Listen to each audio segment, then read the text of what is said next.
tratados posteriormente, van a ser compuestos que van a mostrar solubilidad en el agua y en los lípidos, lo que va a permitir tener una administración sublingual, oral o transdérmica.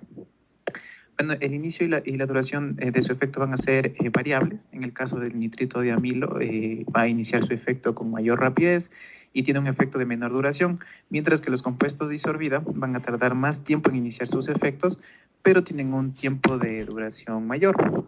Cabe recalcar que todos estos compuestos son metabolizados intensamente por el hígado. Pasaré, por favor. Ya, en cuanto al mecanismo de acción, aquí se dice que los nitratos orgánicos parecen actuar a través de la liberación del óxido nítrico en las células lisas vasculares. No se ha determinado exactamente los mecanismos a través de los cuales la nitroglicerina o los otros nitratos van a liberar el óxido nítrico, aunque algunos datos apuntan a los compuestos tiolo-sulfidrilo intracelulares. Bueno, el óxido nítrico va a ser un gas que va a activar la guanilil ciclasa, lo cual va a permitir la formación de guanosina monofosfato cíclico o GMPC. Bueno, la guanosina monofosfato cíclico va a activar una serie de sinasas que van a dar lugar a la relajación del músculo lisovascular por efecto de la movilización del calcio intracelular y la fosforilación de las cadenas de miosina a través del incremento de la actividad de la fosfatasa de la cadena ligera de miosina. Bueno, los nitratos van a relajar preferentemente el músculo lisovenoso, lo que va a dar lugar a una acumulación. ¿Cómo es el mecanismo de relajación de los nitratos, los nitritos? Sí, va a partir de la guanosina monofosfato cíclico. ¿Qué tal?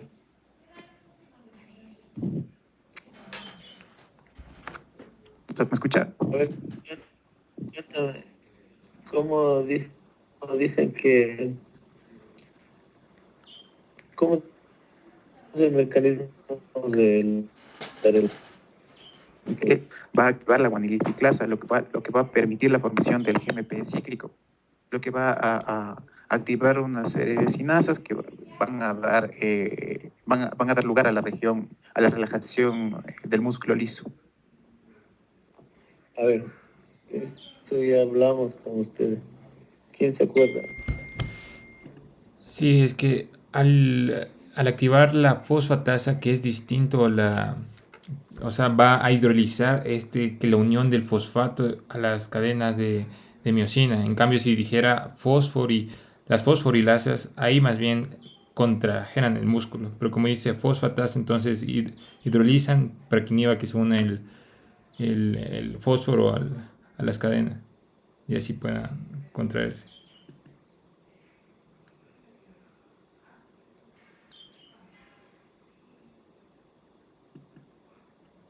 Es decir, desfosforilación. Eso, Doc. ¿Qué hacen? ¿Fosforina o desfosforina? Desfosforilan. ¿Y qué Hidrolizan. parte? El GMP cíclico aumenta la fosfatasa. Y si aumenta la fosfatasa, disminuye la activación de la fosforilación. La desfosforina. ¿Qué parte?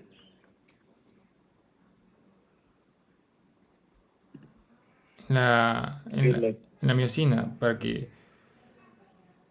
Las cadenas ligeras de miosina. Las cadenas ligeras de miosina, ya. Ok. Sigue nomás. Ya, bueno, los nitratos van a relajar preferentemente lo que va a ser el músculo liso venoso, lo que va a dar lugar a una acumulación de sangre en las venas, lo que va a disminuir el retorno venoso, el volumen, la presión y la tensión parieto-ventricular. Mediante esto van a reducir el trabajo cardíaco y la demanda de oxígeno, lo que va a aliviar o en ciertos casos prevenir lo que es la angina de pecho. Además, con la reducción de la precárdica, también va a disminuir el gasto cardíaco, lo que va a contribuir también a una ligera reducción de la presión arterial. Pásale, por favor. Ya, bueno, el nitrito de amilo, este va a ser un líquido volátil que puede ser inhalado y absorbido a través de los pulmones. va a tener un inicio rápido de aproximadamente unos 30 segundos y tiene una duración breve de 3 a 5 minutos. Este va a ser eficaz en el tratamiento de los episodios agudos de angina y en el tratamiento inicial de la intoxicación por cianuro. Esto hasta que se pueda administrar nitrito sódico o tiosulfato sódico intravenoso. Bueno, además el nitrito de amilo también es utilizado en ocasiones como una sustancia adictiva, lo cual se conoce como poppers. Bueno, estas adicciones van a estar relacionadas con las personas que tienen como que una vida nocturna, por así decirlo. Bueno, el nitrito de amilo puede producir euforia, incremento de la libido. En cuanto a los efectos adversos, su uso inadecuado puede provocar lo que es la supresión del sistema inmunitario, disfunción de los hematíes y todo lo referente a sobredosis. Sale, por favor.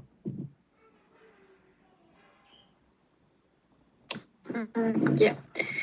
La nitroglicerina, la isosorbido de dinitrato e isosorbida mononitrato, se las utiliza principalmente tanto para la prevención como para el tratamiento de los episodios de angina de pecho.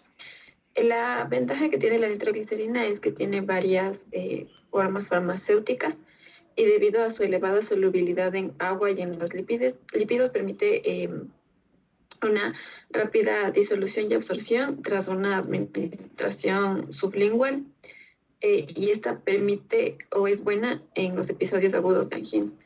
Además de la elevada solubilidad que tiene en los lípidos y porque no necesita de dosis elevadas, se le puede administrar en parches cutáneos que son como láminas para la administración transdérmica del fármaco que se encargan de liberar lentamente el medicamento para que éste se pueda absorber a través de la piel, ya así llegue a la circulación sanguínea y permite prevenir los episodios de angina.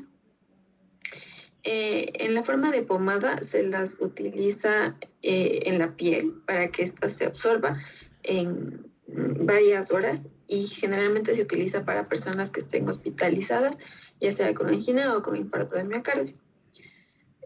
Para la forma farmacéutica de vía oral, esta va a estar en forma de cápsulas que son de liberación sostenida y se utiliza para la prevención. Sin embargo, este fármaco utiliza o pasa por el primer paso hepático, lo que hace necesarias dosis elevadas para que pueda ejercer su efecto terapéutico. Hay una solución por vía intravenosa, pero esta se utiliza principalmente para reducir la precarga, aunque también puede disminuir la postcarga en los pacientes que tengan insuficiencia cardíaca o infarto de miocardio. Ahora, en cuanto a la isosorbida de dinitrato, esta se le puede administrar ya sea por vía sublingual, oral y se utiliza para tanto la prevención como el tratamiento de los episodios anginosos. Tiene los mismos efectos que la nitroglicerina, sin embargo, su inicio de acción es un poco más lento y de mayor duración. Y este se va a convertir en el compuesto activo que es la isosorbida mononitrato y el efecto farmacológico es lo mismo que ya explicó mi compañera anteriormente. Pásale, por favor. Ya. Sin embargo, los efectos adversos de estos nitratos como tal se deben en sí a una vasodilatación excesiva, por lo que puede provocar cefaleas, hipotensión, vértigo, taquicardia. Esto se refleja debido a que se incrementa la demanda de oxígeno y esto puede contrarrestar el efecto beneficioso del fármaco como tal.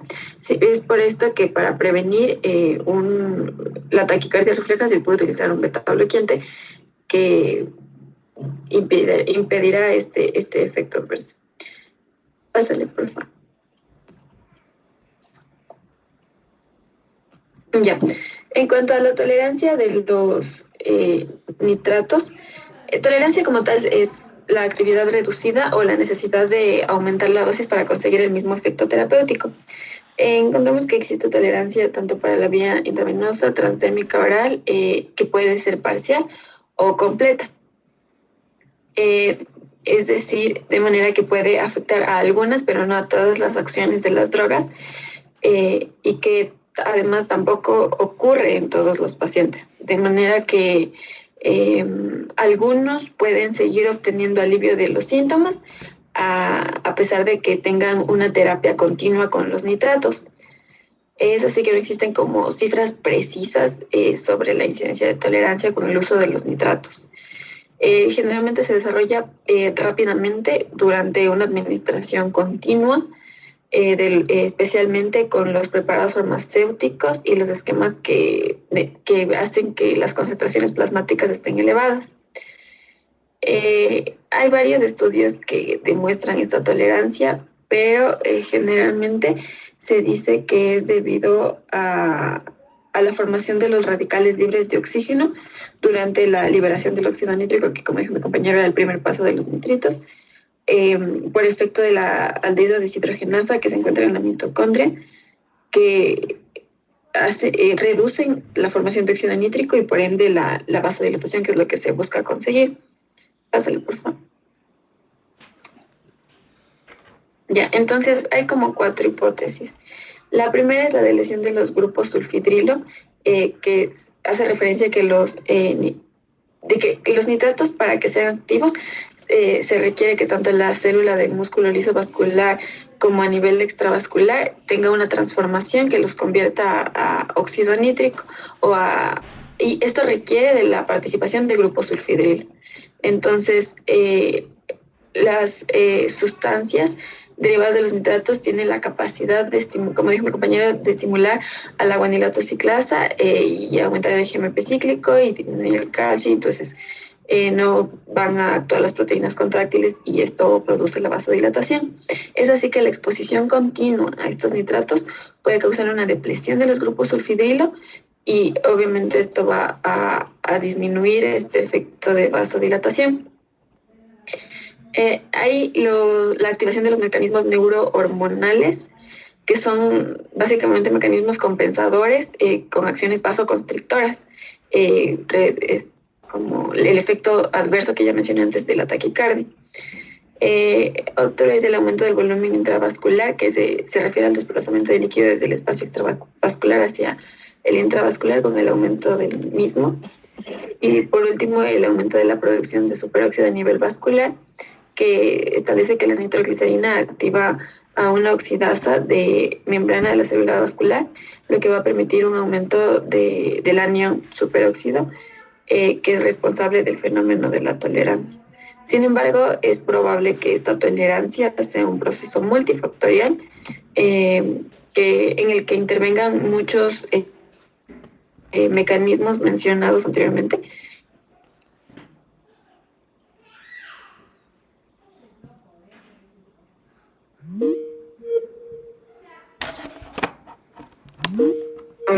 Eso ya les van a explicar ahora. Ajá, siguiente, pues. La idea necesitas saber esta respuesta. Ya. Ya. A ver, bueno, en cuanto a las estrategias prácticas para evitar la tolerancia, una de las características de la tolerancia a los nitratos es su desaparición rápida, por lo que las estrategias van a girar en torno al uso de esquemas de terapia intermitente, que van a permitir un periodo libre del fármaco de 8 horas o más. La idea de esto es que durante el tiempo que el paciente no va a recibir el fármaco, se puedan recuperar los grupos sulfidrilos en el interior de la célula, así como otros mecanismos responsables de los efectos terapéuticos, y se pueda mantener, por lo tanto, la respuesta al tratamiento a largo plazo con los nitratos. Bueno, esta terapia intermitente tiene el inconveniente potencial de lo que es de la exacerbación de rebote de los síntomas en el periodo libre del medicamento y en especial al final del tratamiento. Bueno, debido a que los parches de nitratos brindan niveles sanguíneos constantes en forma prolongada, esta forma de administración es una de las que con mayor facilidad van a ocasionar la aparición de la tolerancia. Esto podría evitarse usando los parches de forma intermitente, es decir, suspendiéndolos por 10 o 12 horas durante la noche. Cuando se utiliza dinitrato disorbide, los esquemas de administración de 2 a 3 horas al día en horarios excéntricos y omitiendo dosis durante la noche también pueden prevenir lo que será la tolerancia. Con respecto al mononitrato de isorbide, se ha demostrado que la administración en 2 tomas diarias con 7 horas de diferencia entre ellas, podría ser 8 AM y 3 PM, no va a producir tolerancia y van a disminuir lo que son los efectos de rebote. Finalmente, se debe tener en cuenta que la tolerancia no va a ocurrir en todos los pacientes, por lo que puede no ser necesario ni conveniente dejar siempre un periodo libre de nitratos en el tratamiento ambulatorio crónico con estos medicamentos, como sucede en los pacientes que tienen ya una angina de pecho bien crónica. Pásale, por favor.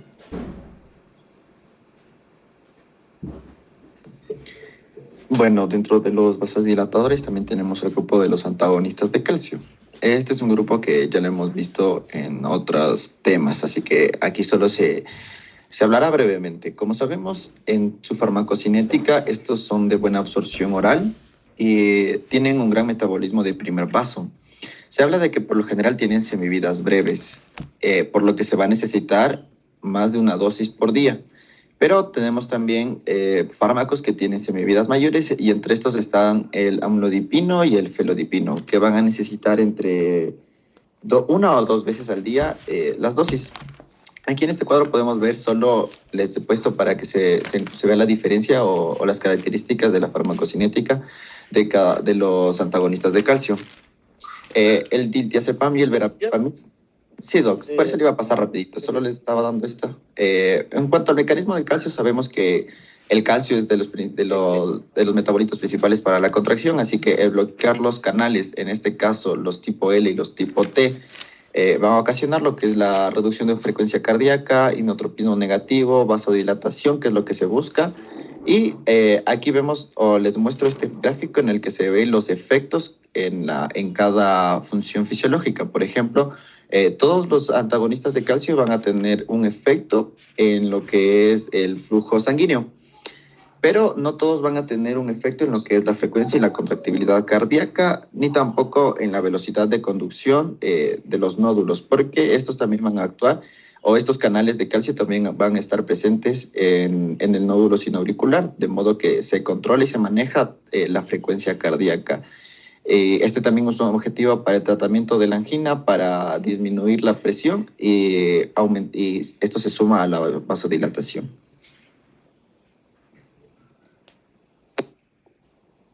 Bueno, dentro de los efectos adversos más frecuentes vamos a tener que va a producirse fatiga, cefalea, vértigo o enrojecimiento también, edema, y también puede existir vasodilatación o hipotensión. También se ha visto que puede causar estreñimiento por la relajación del músculo liso gastrointestinal y una disminución de la peristaltis. También puede existir una hiperplasia gingival cuando existe una higiene dental inadecuada. Y en un estudio retrospectivo de casos controles se vio que hay una mayor incidencia de infarto agudo de miocardio y de insuficiencia cardíaca congestiva y fallecimiento por antagonistas de calcio como el nifedipino. Esto en su formulación de liberación inmediata, por lo que se ha recomendado el uso de antagonistas de calcio de acción prolongada o de liberación sostenida para los pacientes que tienen trastornos cardiovasculares crónicos. Siguiente, por favor.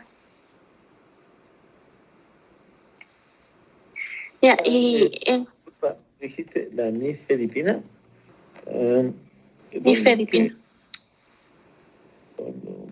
Nifedipina, bueno.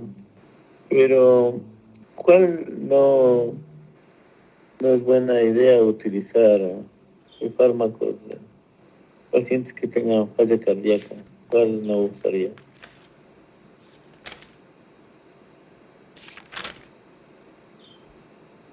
¿Cuáles no se deberían usar? Pero los calcio antagonistas. ¿Se acuerdan? ¿Sí me escuchan? ¿Me escuchan o estoy lejos? ¿Aló?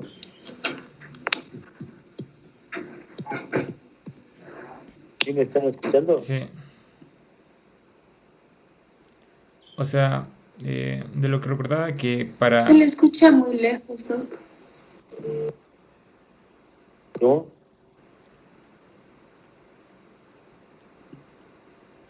O sea, de lo que recordaba es que solo las dihidropteridinas eran para falla cardíaca, o sea, solo ese grupo se utilizaba para falla cardíaca con hipertensión, pero las que no se utilizaban es Ya, la benzodiazepinas y las fenilquilaminas, o sea, estos grupos de que llevaba el verapamil o el diltiazem, creo, porque porque estos provocan inotropismo negativo. Eh, la nifedipina, sí, en ciertos estudios no tienen una evolución favorable para la insuficiencia cardíaca porque tienen tendencia a provocar taquicardia refleja. Y mientras aumenta la frecuencia cardíaca hay menos posibilidades de llenado ventricular. Ya, y ya, sigue nomás.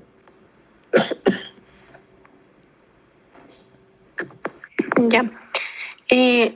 En cuanto a los fármacos específicos, tenemos del grupo de las dihidropiridinas como el amlodipino, felodipino, nicardipino y nifedipino, que se ha aprobado para el tratamiento de angina. También se ha visto que el nimodipino... Sí. A ver. Ese edema que se produce es un edema en sitios de Quilibes, es decir, malleolar, en el tobillo, es propio de su mecanismo de acción porque como provocan vasodilatación a nivel general, entonces sí escapa líquido desde el intravascular al intersticial y por eso produce edema malleolar. Ya, sigue nomás. Ya. El nimodipino, se encuentra en una formulación de solución oral y se ha utilizado para reducir las complicaciones neurológicas que se pueden encontrar en la hemorragia subaracnoide, que es una de las causas del accidente cerebrovascular. Lo que va a hacer este fármaco es dilatar los vasos sanguíneos cerebrales que tengan un calibre pequeño y así va a incrementar la circulación colateral en las zonas que estén afectadas. Y algo importante es que nunca se lo debe usar por vía intravenosa, solo por vía oral, porque por vía intravenosa puede causar hipotensión grave, parada cardíaca y fallecimiento. Ya.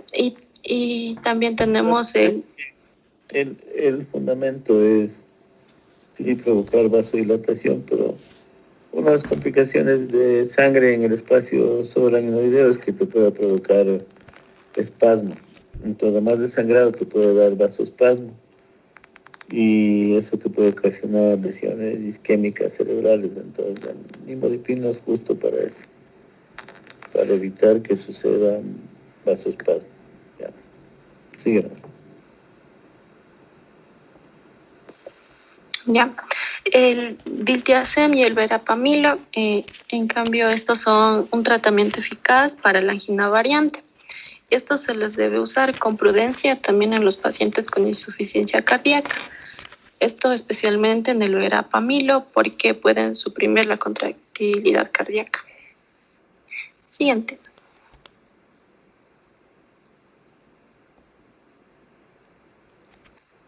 Ya, pásale una luz. Ya, ahora vamos a hablar sobre los beta bloqueadores, que ya de igual manera hemos visto en otras exposiciones, pero vamos a hacer un recuento rápido. Ya, aquí tenemos en el gráfico, podemos ver que vamos a hablar del atenolol, el metoprolol y el propranolol y el oxepronol. El atenolol y el metoprolol son beta 1 selectivos.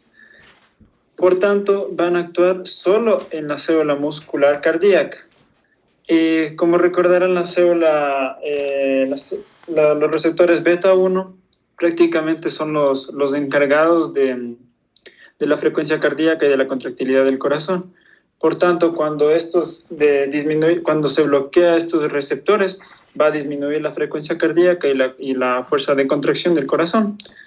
Y el propranolol y el oxepronol van a tener, en cambio, una no selectividad. Por tanto, van a actuar tanto en beta 1 como en beta 2. Y como sabemos, los receptores beta 1 y beta 2 están en varias partes del cuerpo, no solo en el corazón. Por tanto, también van a afectar a los bronquios, y ya vamos a ver en los efectos secundarios. Ya. Pásale, por favor.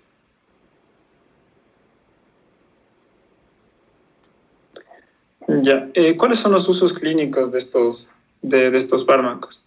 Entonces, vamos a ver que principalmente lo que vemos aquí, por lo que le hemos puesto aquí, es la enfermedad coronaria, principalmente en pacientes que tengan diabetes, personas que tengan hipertensión o en personas que tengan taquicardias, ya que van a disminuir la frecuencia cardíaca y van a disminuir también la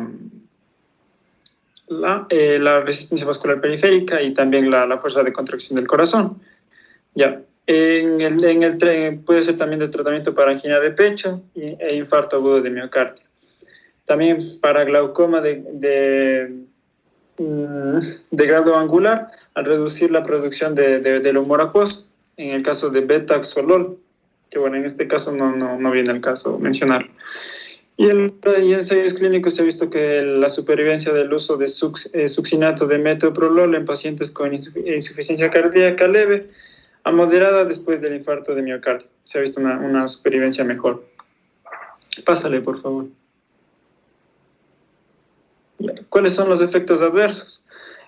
Como dependiendo del fármaco que se utilice, a pesar de que se utilice un selectivo beta 1, todos tienen en cierta medida un cierto efecto en los receptores beta 2, y los receptores beta 2, al encontrarse en los pulmones, pueden producir una broncoconstricción leve.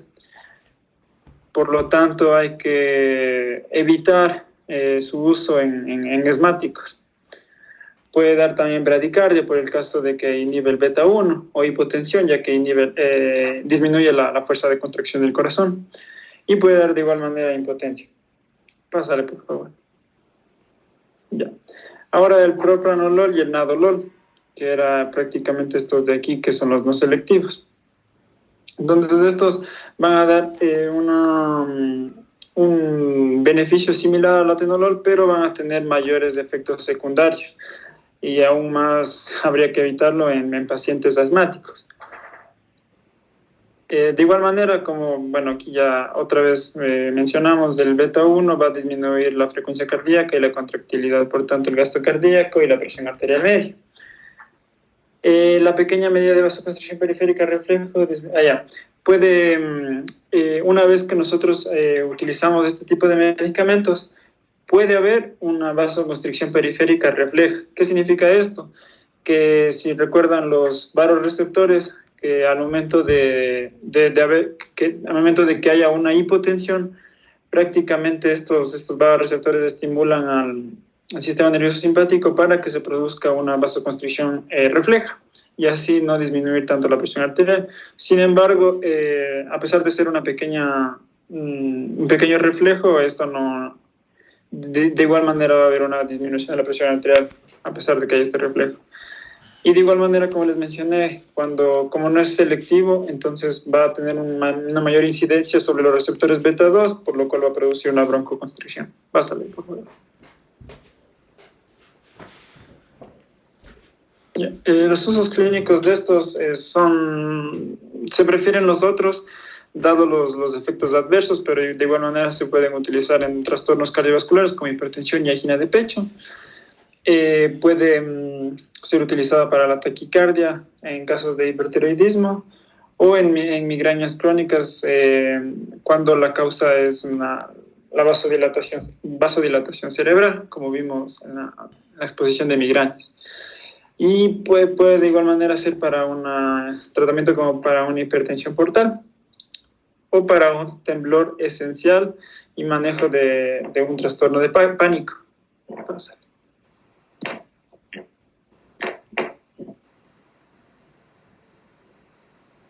Ya, los efectos adversos son similares a los de selectivos beta 1. En mayor medida la broncoconstricción, puede dar arritmias por bradiarritmias, disfunción sexual, hipotensión, puede dar también hipoglucemia en ayunas, ya que al bloquear los receptores beta 2 también se disminuye la glucogenólisis.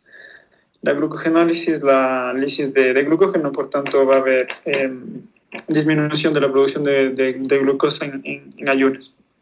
Pásale. Ya. Aquí podemos ver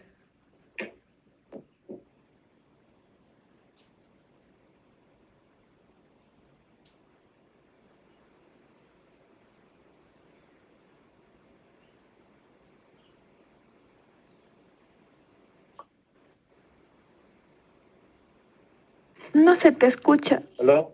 Ajá. No se oye. ¿Aló? ¿Quién estaba presentando? sí, Gabriel. es que no se me sale insuficiencia de la red, ¿no? Creo que no les escuchaba nada. Se me escucha. Ahorita sí se te escucha. Ya, bueno, aquí tenemos un resumen de lo que ya hemos presentado antes. Entonces aquí vemos que podemos ver los usos y los efectos adversos y las contraindicaciones de cada uno. Entonces aquí podemos ver que puede ser usada para angina de pecho típica e infarto agudo de miocardio, los antagonistas del receptor adrenérgico que hemos visto. Sin embargo, no en angina vasoespástica ni en episodios anginosos agudos. Ahí se prefiere tal vez la nitroglicerina. Después tenemos también que previene episodios isquémicos, previene la taquicardia refleja, al igual que los nitratos y los demás fármacos que hemos visto, y tiene un menor riesgo de recaídas e incrementa la supervivencia en el infarto de miocardio, como vimos anteriormente. En cambio, los efectos adversos tienen un efecto ionotrópico negativo, por lo que puede dar hipotensión. Entonces hay que evitar en pacientes con insuficiencia cardíaca, porque puede empeorar aún más la situación del paciente. Hay que evitar utilizar verapamilo más los beta bloqueantes, ya que disminuirían mucho el gasto cardíaco. Y también habría que evitar un beta bloqueante más diltiazem, ya que puede ser peligroso. Pásale, por favor. Ya, finalmente vamos a hablar sobre otros fármacos antianginosos. Pásale, por favor.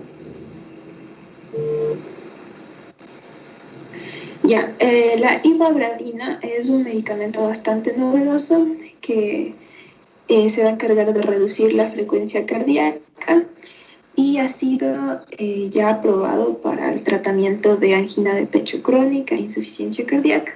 ¿Cuál es su mecanismo de acción? Este va a ser bloquear la corriente IF, o también denominada corriente RARA o corriente Fanny Current, que se produce en el nódulo sinusal sinoauricular y es la encargada de generar la despolarización sistólica y dar el inicio al impulso cardíaco. Esta corriente es una corriente mixta de sodio-potasio de entrada, que se va a activar. Estos canales de entrada de sodio-potasio se van a activar por una hiperpolarización, alcanzando un umbral de menos 40 o menos 60 milivoltios.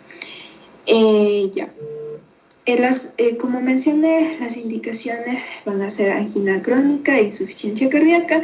En varios estudios que ya se ha visto que son capaces de reducir el deterioro en insuficiencia cardíaca también, e inclusive se ha visto que disminuye la necesidad de hospitalización y la mortalidad.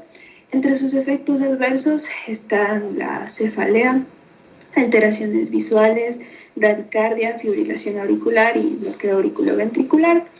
Este fármaco va a ser metabolizado por el citocromo CYP3A4 y por tanto se recomienda que no se lo administre junto con inhibidores potentes de esta isoenzima. Pásale, por favor. Ya, entre el grupo de fármacos que alteran el metabolismo, estos van a reducir lo que son los episodios anginosos. En este grupo está la ranolazina y la trimetazidina. Estos van a tener como mecanismo de acción potenciar el metabolismo miocárdico y a diferencia de la ibravadina, que estos no van a modificar frecuencia cardíaca ni presión arterial. Pásale, por favor.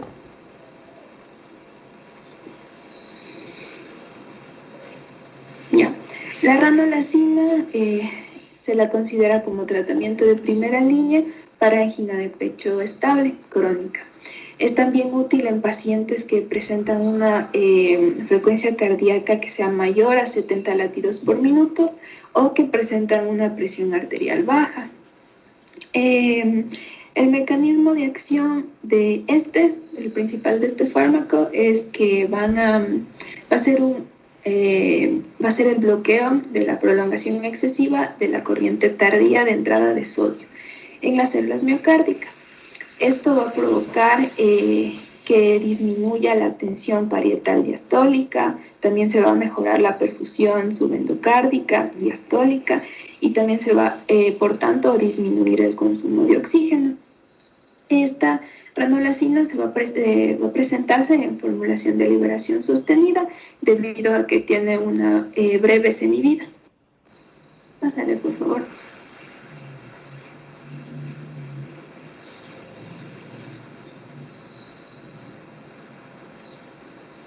Ya. La ranolazina va a incrementar la capacidad para hacer ejercicio. Se ha visto que disminuye también la frecuencia de episodios de angina. En otros estudios se ha visto que disminuye la necesidad del uso de nitroglicerina y también la incidencia de fibrilación auricular y por tanto se ha visto que sí mejora la calidad de vida de los pacientes. Entre sus efectos adversos tenemos los más frecuentes, que son el vértigo leve, la cefalea, igual náuseas y estreñimiento. Está contraindicado en pacientes que presenten una prolongación del intervalo QT o en pacientes con medicamentos que prolonguen o que tengan una insuficiencia hepática. Pásale, por favor.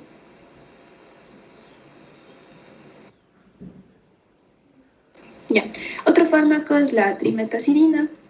Este va a tener como mecanismo de acción la inhibición de la cetoacil-A-tiolasa, que es la enzima que se va a encargar de la beta-oxidación y el metabolismo de los ácidos grasos, porque como sabemos, en el corazón va a utilizar glucosa, pero los ácidos grasos son considerados la fuente de energía principal para el mismo.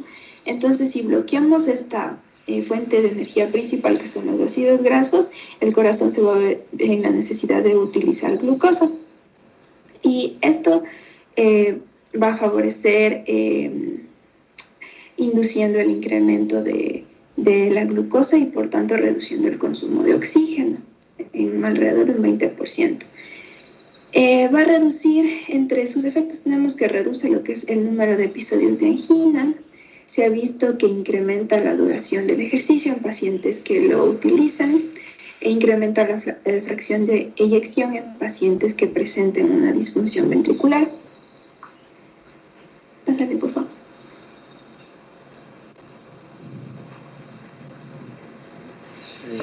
¿Ya? Entonces, Sí, listo. a ver, ¿cuánto tiempo tenemos? ¿Ya acabaron? Sí, doc. Ahorita Sí. 2 minutos. ¿Cuánto tiempo tenemos todavía? Déjame compartir.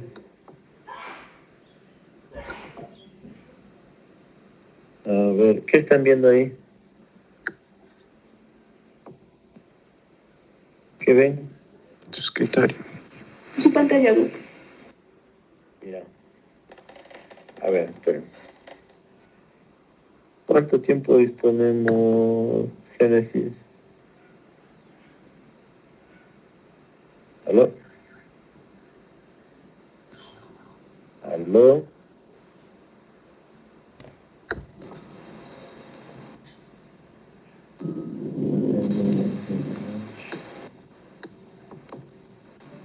¿Cuánto Doc, tiempo? se está teniendo problemas con el micrófono, por eso no puede prender. Ya, ¿qué ven ahí? Chao. Su pantalla, Doc. Gracias. ¿Ah? ¿Cuánto tiempo disponemos? ¿Aló? ¿Sí me escuchan? Doc, la clase está entrecortada, Doc.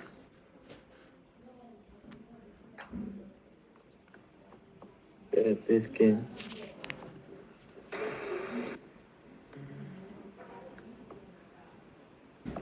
¿Me escuchan?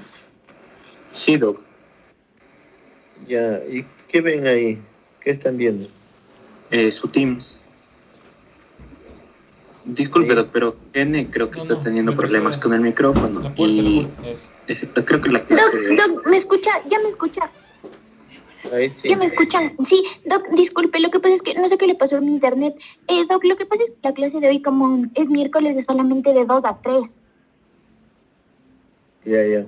Bueno, Sí, Doc. entonces, mañana nos vemos con ustedes, ¿no? Sí, Doc, mañana a las 2:30. Ya, solo quería presentarles unas cosas y mañana... Y las preguntas. Ok.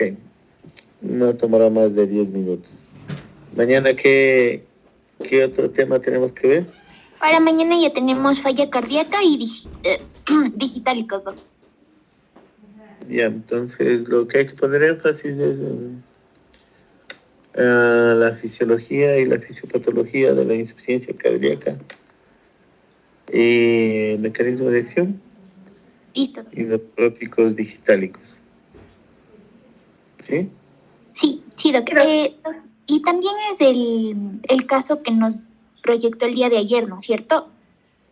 Claro, relacionado, eso vemos al final el caso que es de insuficiencia cardíaca, sí. Ya, listo, Doc. Bueno, pasen bien, entonces nos vemos mañana. Gracias, Doc. Dime. Así. Una Dime. preguntita sobre los fármacos antiarrítmicos. Tal vez en algunos que nos tengamos que... Sí, tal vez algún fármaco en los que tengamos que enfocarnos más o de todos los que se aparecen en la clasificación que nos mandó en el libro de A Samaniego. ver, por ejemplo, ¿qué te puedo decir? De los más utilizados, a ver, beta bloqueantes no hay inyectable. Calcio es que depende de la arritmia. Y calcio antagonistas sí se usan. Verapamil es el más fácilmente conseguido. Amiodarona, ¿qué más?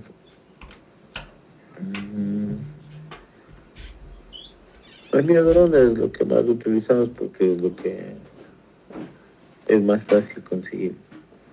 Pero de ahí no te puedo decir específicamente. A ver, de los que no se usan, ¿cuáles serán? Adenosina sí hay. Es que todos se usan, no te puedo decir uno específicamente.